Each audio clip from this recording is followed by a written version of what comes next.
ఇది చాలా ముఖ్యమైన వీడియో. మ్యాక్సిమం 5 లేదా 6 నిమిషాలు క్లోజ్ చేస్తాను. ఒక్క సెకండ్ కూడా మిస్ అవ్వకుండా చూడండి. ముందుగా 2024లో కూటమి గవర్నమెంట్ ఏర్పడింది అంటే దానికి కారణం పవన్ కళ్యాణ్. గణేష్ గోల్డ్ తాకట్టులో ఉన్న బంగారాన్ని విడిపించి కొనబడును. సంప్రదించండి 9966651144.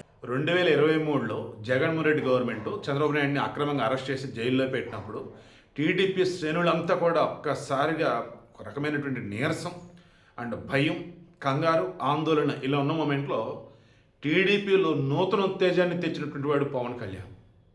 కరెక్టేనండి. జనసేనలో కాదు, టీడీపీలో ఒక నూతన ఉత్తేజాన్ని తీసుకొచ్చిన వాడు పవన్ కళ్యాణ్. బీజేపీతో ఆయన ఎన్డీఏలో భాగంగా ఉన్న బీజేపీకి దూరంగా ఉన్నటువంటి టీడీపీని కలుపుకొని మేము ఎన్నికల్లో పోటీ చేస్తాం, బీజేపీని కూడా ఒప్పిస్తామని చెప్పినటువంటి వ్యక్తి పవన్ కళ్యాణ్. ఇక అప్పటి నుంచి ఏపీలో మొత్తం సమీకరణాలు మారిపోయినాయి. వైసీపీకి ఓటు వేయొద్దు, ఏపీని కాపాడుకుందాం, ఎట్టి పరిస్థితిలో కూటమికి ఓట్లు వేయండి, మీకు ఏం కావాలో కూటమి గవర్నమెంట్ వచ్చాక మీకు కావాల్సినవి కావచ్చు, లేదన్నప్పుడు ఏపీలో జరగాల్సిన మంచి గురించి అన్నీ మాట్లాడుకుందాం అనుకున్నాం. అలా ఈరోజు ఏపీలో నెలకొన్నట్టు కొన్ని పరిస్థితులు చూస్తున్నప్పుడు ఖచ్చితంగా నేను వీడియో ఇవ్వాలి అనిపించింది. నిజంగా నా పవన్ అన్న ఏం జరుగుతుందన్న గ్రౌండ్లో, మీరు ఏ వైసీపీ మీద అయితే ఓ రకంగా నిప్పులు చిమ్మారో, ఏ వైసీపీని అయితే పాతాలని తొక్కాలని తొక్కారో, ఇప్పుడు అదే వైసీపీ మరలా పైకి లేస్తుందన్న. ఏ రకంగా? వాళ్ళ మనుషులని జనసేనలో పెట్టారు. ఈ జనసేనలో పెట్టిన వాళ్ళు ఏం చేస్తున్నారు? జనసేనలో ఉంటూనే వైసీపీకి ఫేవర్గా పనిచేస్తున్నారు. వైసీపీ కోసం డైరెక్ట్గా ఏం చేయట్లేదు. వాళ్ళు ఏం చేస్తున్నారు? ఇక్కడ టీడీపీ మీద నిందలు వేస్తున్నారు, టీడీపీ నాయకుల మీద నిందలు వేస్తున్నారు. జనసేన, టీడీపీ, బీజేపీ 3 కలగలిసి కూటమి. ఈ 3 కనీసం ఒక 15 సంవత్సరాల పాటన్నా ఏపీలో పరిపాలన సాగిస్తే కంటిన్యూగా వైసీపీ అంతమైంది, ఏపీ డెవలప్మెంట్ ఆకాశానికి అన్నట్టుగా అంత దూరం వెళ్ళిపోయింది. అదే మీరు కోరుకున్నది, నేను కోరుకున్నది, చంద్రబాబు కోరుకున్నది, లోకేష్ కోరుకున్నది, సగటు ఏపీ అభివృద్ధి కోరుకునే వారంతా కోరుకుంటున్నది అదే.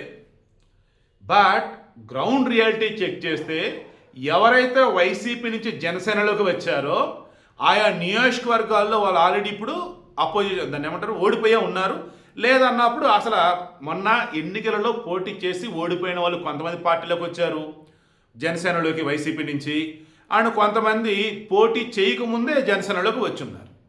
ఈవేళ లాస్ట్ మినిట్లో వచ్చి కొంతమంది టికెట్లు రాలా. సో ఇప్పుడు వాళ్ళు ఏం చేస్తున్నారు? 2029 ఎన్నికలు టార్గెట్ చేస్తున్నారు. అందులో భాగంగా ఏంటి? ఆల్రెడీ ఆయా నియోజకవర్గాల్లో గెలిచి ఉన్నది టీడీపీ వాళ్ళు. బట్ అదే నియోజకవర్గంలో గతంలో వైసీపీలోని ఇప్పుడు జనసేనలోకి వచ్చినటువంటి వాళ్ళు అదే టీడీపీ అభ్యర్థిని నెగిటివ్గా జనాలకు చూపించగలిగితే, అదే టీడీపీ అభ్యర్థి తప్పు చేస్తున్నాడు అన్నట్టుగా జనసేన అదంత పవన్ కళ్యాణ్కి, టీడీపీ అదంత చంద్రబాబు నాయుడు కనుక కన్వే చేయగలిగితే ఆటోమేటిక్గా అక్కడ సీట్ ఎవరికి వచ్చింది? ఈ జనసేన తరఫున వచ్చింది. ఏ రకంగా? కూటమిలో భాగంగానే. అలా ఒంగోలులో బాలినేని శ్రీనివాసరెడ్డి దామచర్ల జనార్దన్ మీద వేస్తున్న కొన్ని నిందలు చూస్తూ ఉంటే ఆ గ్రౌండ్ లెవెల్లో సీఐ వచ్చేటప్పటికి కొన్ని కేసులు పెట్టారట. వాళ్ళు వచ్చేసి జనసేన వాళ్ళని, బాలినేని శ్రీనివాసరెడ్డి అనుచరులని, ఎమ్మెల్యే చెప్తేనే, దామచర్ల జనార్దన్ చెప్తేనే కేసు పెట్టాను అదే అన్నాడట. ఆ విషయం కాసేపు పక్కన పెడదాం. అసలు బాలినేని శ్రీనివాసరెడ్డి దామచర్ల జనార్దన్ మీద ఓపెన్గానే కొన్ని స్టేట్మెంట్లు ఇస్తున్నాడు. కూటమిలో భాగంగా ఉంటూ జనసేన నాయకుడిగా ఉన్నప్పుడు మీరు అదే నియోజకవర్గంలో తప్పులు జరుగుతూ ఉంటే, గెలిచిన టీడీపీలో తప్పులు చేస్తూ ఉంటే దానిని మీ పార్టీ ఏదైతే పవన్ దృష్టికి తీసుకెళ్ళండి. లేదన్నప్పుడు కూటమిలో భాగమే కాబట్టి మీరు మంత్రుల దృష్టి తీసుకెళ్ళండి, చంద్రబాబు నాయుడు దృష్టి తీసుకెళ్ళండి. అంతేగాని ఇసుకలో, రేషన్లో, మధ్యాహ్నంలో అడుగడుగునా కూడా ఈ దామచర్ల దోచుకుంటున్నాడు అంటూ ఏంటి అసలు ఆ స్టేట్మెంట్ ఏంటి? ఇక దామచర్ల డైరెక్ట్గా అన్నాడు, నువ్వేంటో నీ చరిత్ర ఏంటో ఇక్కడ అందరికీ తెలుసు, విధ్వంసం చేసావు, వినాశనం చేసావు వైసీపీలో ఉన్నప్పుడు. వైసీపీలో నువ్వు ఉన్నప్పుడు మా టీడీపీ వాళ్ళ మీద ఎన్ని కేసులు పెట్టావు, అక్రమంగా ఎంతోమందిని లోపలేపించు, ఇవన్నీ మాకు గుర్తున్నాయి.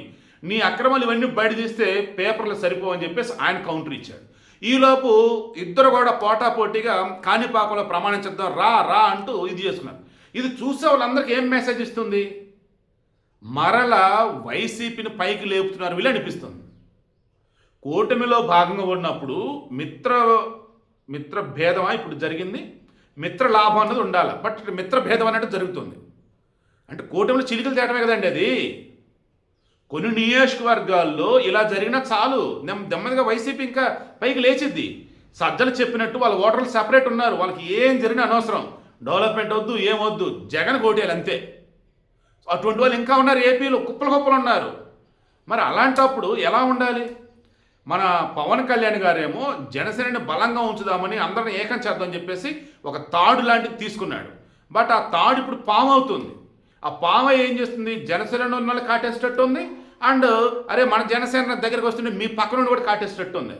వాళ్ళు ఎవరు ఏంటంటే వైసీపీ నుంచి జనసేనలోకి వచ్చిన వాళ్ళు బయటపడతల్లా, బట్ గ్రౌండ్లో మాత్రం చాలా చోట్ల ఇదే జరుగుతుందని నాకు తెలిసింది.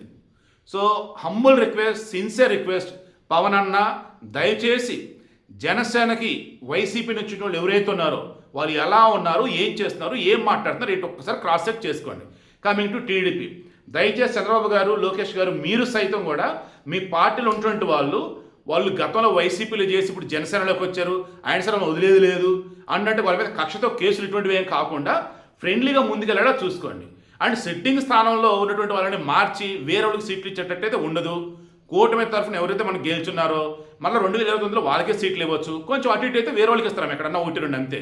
సో అంతేగా నేను చెప్పేది, నేను రిక్వెస్ట్ చేసేది, 2024లో ఎలాగైతే కూటమి ప్రపంచం విజయం సాధించిందో అలా 2029 ఎన్నికలలో కూడా ఉండాలి. అంటే ఎక్కడ కూడా గ్రౌండ్ లెవెల్లో ఎట్టి పరిస్థితుల్లో కూడా ఈ జనసేన టీడీపీ వాళ్ళ మధ్య చిన్న విభేదం అనేది కూడా ఉండొద్దు, ఫ్రెండ్స్గానే ఉండాలి. ఏదైనా తప్పప్పులు ఉన్నా ఇంటర్నల్గా మీరు మాట్లాడుకోండి, మీ అధినేత దగ్గర తీసుకెళ్ళిపోండి తప్ప బయటకు వాటిని అంటూ సాక్షికి లీకులు ఇస్తూ లేదా పేరుకి మీరు జనసేనలో ఉండో టీడీపీలో ఉండో వెనకాల వేరే వాళ్ళు మనకి ఎనగేసుకొస్తున్నా వాళ్ళకి మీరు లీడ్ ఇస్తూ ఉన్నా అది వైసీపీని బతికించడమే. అండ్ చావు బతుకుతున్న వైసీపీని బ్రహ్మాండంగా పరిగెట్టని చెప్పేసి వాళ్ళకి సరికొత్త ఆయుధాలను ఇవ్వటమే. అలా మాత్రం చేయకండి ప్లీజ్.